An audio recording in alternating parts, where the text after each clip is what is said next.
بسم الله الرحمن الرحيم. الحمد لله رب العالمين والصلاة والسلام على رسول الله.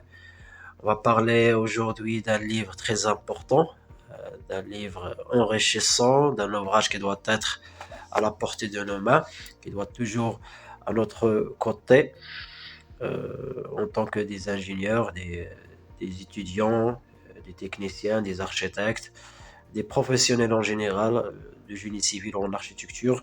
Donc il s'agit bien évidemment du guide de constructeur en bâtiment. Donc pour ces auteurs Adrier et Sommier, donc comme j'ai déjà dit, un livre très important. Pourquoi? Parce que, c'est-à-dire, il contient presque tous les domaines du génie civil, plus précisément du bâtiment. Donc on va parler un peu bien, on va voir un peu le contenu de ce livre. Donc, premièrement, on a les conventions de dessin technique. Donc, on parle d'une généralité du dessin, ou bien du dessin technique.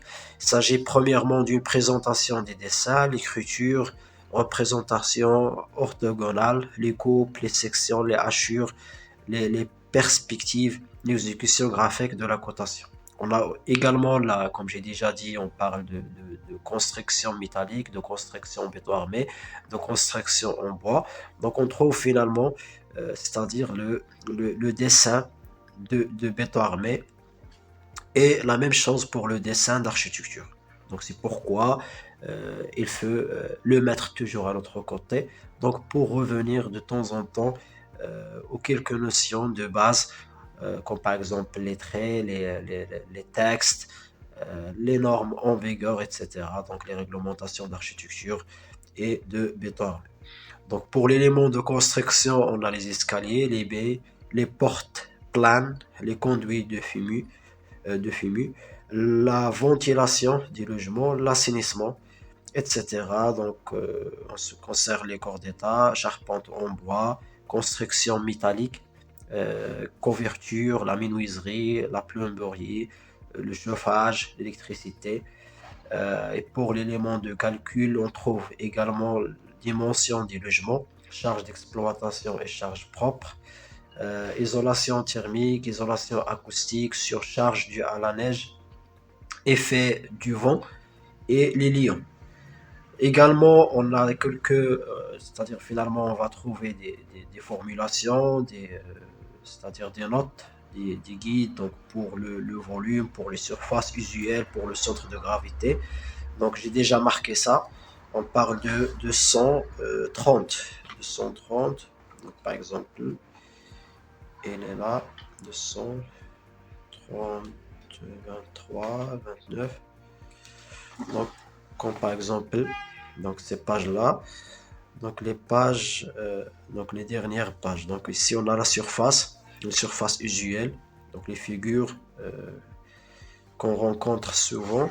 On a aussi les volumes donc pour les formes usuelles du 3D.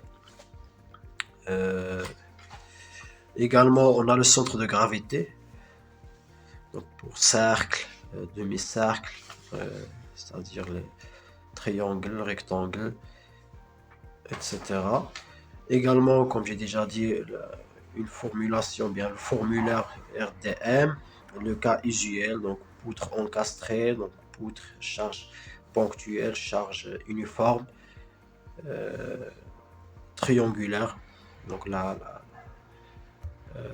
c'est-à-dire la charge triangulaire, etc.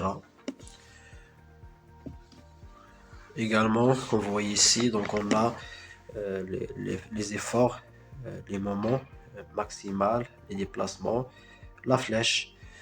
Donc c'est quelque chose de très important. Donc c'est pour cela je vous ai dit déjà que c'est un livre de référence, un livre qui doit être à la portée de main.